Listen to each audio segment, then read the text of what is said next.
E olha, gente, o cenário de juros elevados de forma persistente tem levado a questionamentos sobre o impacto em alguns instrumentos de crédito, especialmente a poupança. E a gente vai repercutir esse saldo da poupança agora com o Sérgio Vale, que é economista-chefe da MB Associados. Sérgio, muito bom dia para você. Bem-vindo sempre aqui, meu querido, à nossa programação.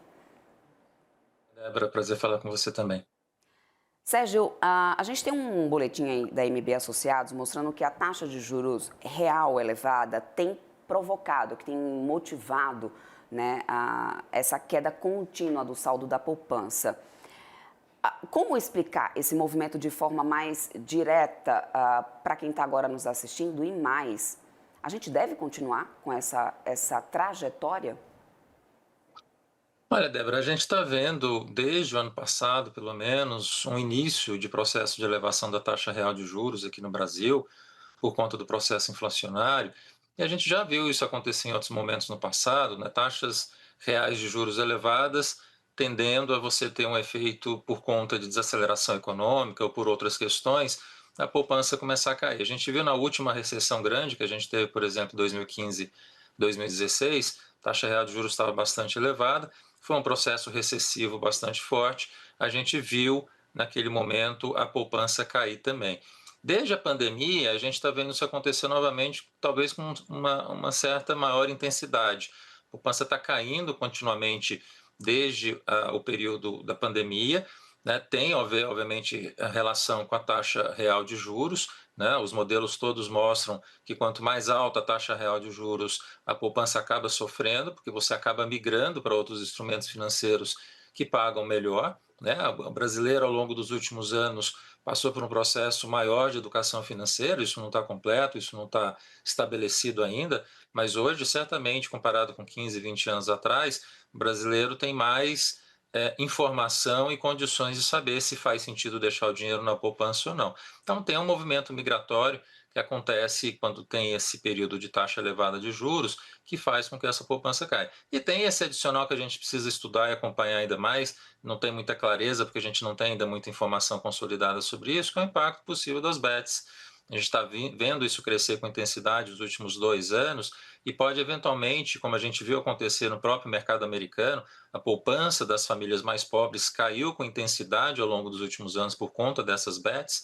Pode ser que aqui também tenha um efeito disso.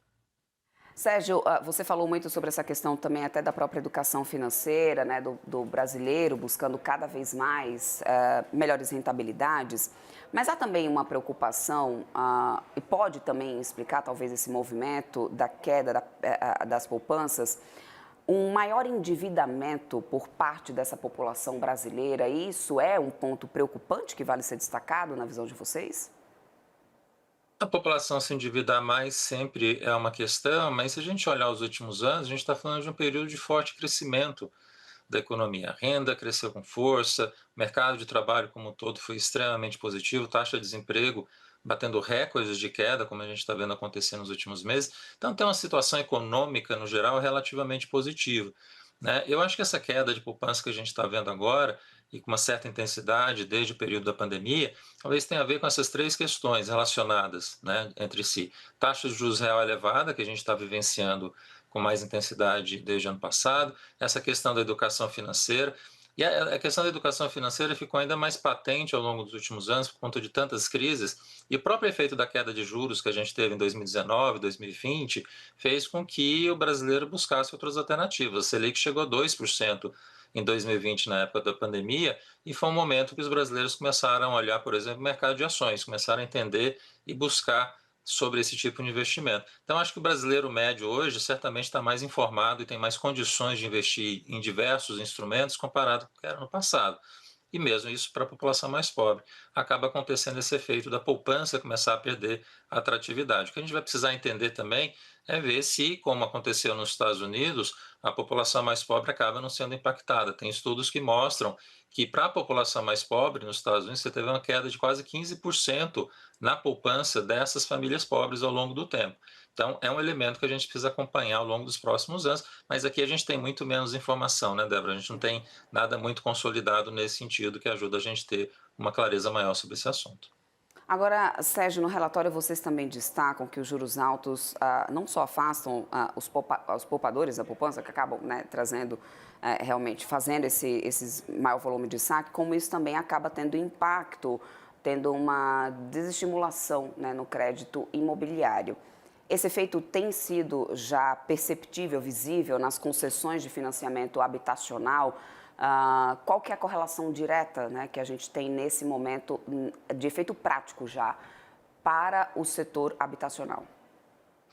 Esse é um ponto interessante, Débora, porque a gente sempre, e com razão, a gente olha a poupança atrelada com o mercado imobiliário, né? Se cai os volumes da poupança, você já se imagina que você não vai ter recursos para o setor imobiliário de alguma forma. Mas isso não é verdade, porque ao longo dos últimos anos, além da poupança, a gente tem os recursos do FGTS, mas especialmente apareceram os recursos privados. Né? Os títulos privados apareceram, e hoje, quando a gente olha em funding para o setor imobiliário, não é essa a questão. Você tem um funding relativamente expressivo, os canais sociais, né, que o governo tem atuado pelo Minha Casa Minha Vida, que é um canal que usa, obviamente, esses recursos com mais intensidade, estão andando relativamente bem, com mais intensidade, que o governo acionou novamente esses programas agora. Então, não há dificuldade de funding no sistema como um todo agora, para colocar dinheiro para o sistema imobiliário.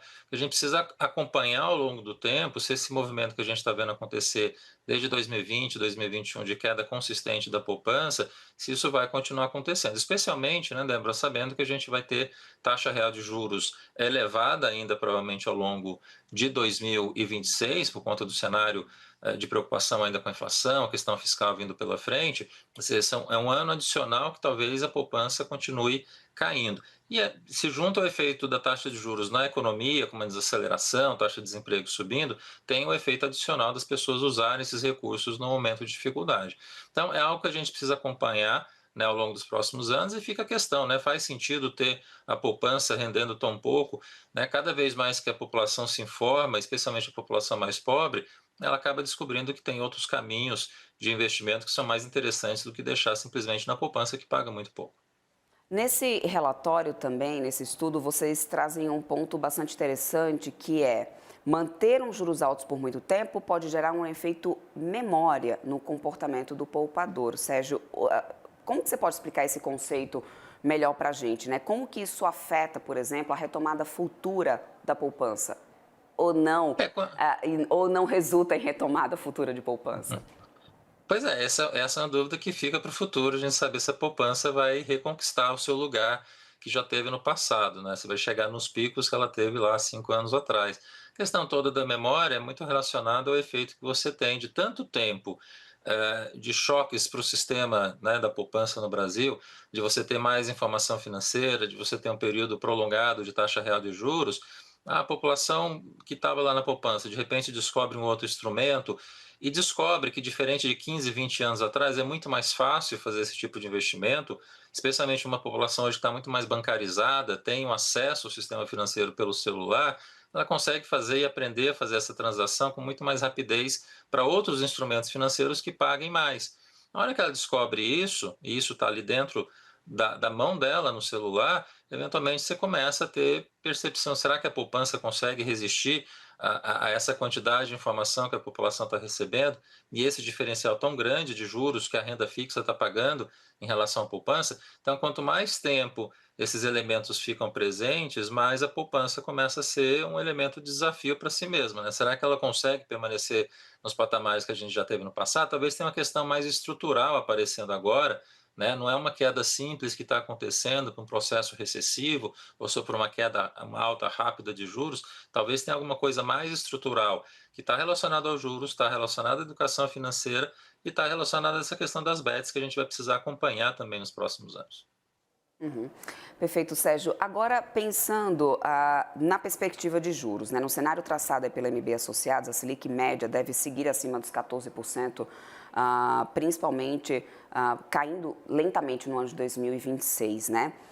Esse ambiente prolongado, né, de juros mais altos vai mantendo, então, essa poupança em queda por mais tempo, pensando nisso, como trazer os impactos macroeconômicos dessa fuga, né, agora de recursos da poupança na economia real, especialmente em relação a consumo, a crédito, a investimento? O que a gente vai precisar acompanhar em 26 é essa continuidade de taxa de juros real e nominal elevadas que a gente vai ter ainda ao longo do ano que vem, é o impacto que vai ter na economia como um todo. A gente está falando de um período prolongado de taxa real de juros que o BC está fazendo corretamente, porque precisa de fato baixar a inflação e a expectativa de inflação. Mas quanto mais essa taxa fica elevada, mais você começa a ter efeito na atividade, no mercado de trabalho. E a gente, de certa forma, começa a ver sinais disso agora no segundo semestre. A atividade está desacelerando, taxa de desemprego começa a dar sinais de querer reverter, começa a ter algum processo de alta querendo aparecer, e num processo em que você tem um mercado de trabalho pior, a população mais fragilizada do ponto de vista econômico, é um momento adicional que você tem queda de poupança, né? A gente pode ver isso acontecer eventualmente ao longo de 2026 como razão adicional, né, a desaceleração da economia. Porque lá atrás, a gente pega 15, 20 anos atrás, a gente já teve momentos de taxa real de juros muito elevadas, né, e a poupança continuou crescendo. Né? Era um momento de menos informação financeira, né, não tinha essa questão tecnológica que facilitava para as pessoas, e mesmo com uma desaceleração eventual da economia que pudesse acontecer, a poupança foi seguindo firme. Então, assim, ano que vem, você junta todas essas questões com uma eventual desaceleração provável da economia, que a gente já está vendo acontecer, você tem um potencial, um risco adicional da poupança cair um pouco mais ainda no ano que vem. Né? Não dá para saber exatamente qual o limite disso, onde que vai parar, porque a gente precisa entender essas dinâmicas de impacto da informação financeira, da questão das bets, tudo isso vai sendo incorporado ao longo dos próximos anos, mas a tendência, me parece, é que a gente vai ver continuamente uma poupança diminuindo. E aí vai ficar a discussão também para o mercado imobiliário de usar os recursos do FGTS, que existem ainda, e também, adicionalmente, de forma crescente, os recursos privados. Os títulos privados, que têm crescido com muita força, especialmente nos últimos 10 anos, certamente vai ser um ponto central do financiamento imobiliário no Brasil. Perfeito. Conversamos aqui com o Sérgio Vale, economista-chefe da MB Associados. Sempre muito bem-vindo aqui na nossa programação. Sempre muito bom conversar contigo, meu querido. Uma ótima terça-feira para você. Até uma próxima. Obrigado, Débora. Sempre um prazer falar com vocês também. Até a Até próxima. mais.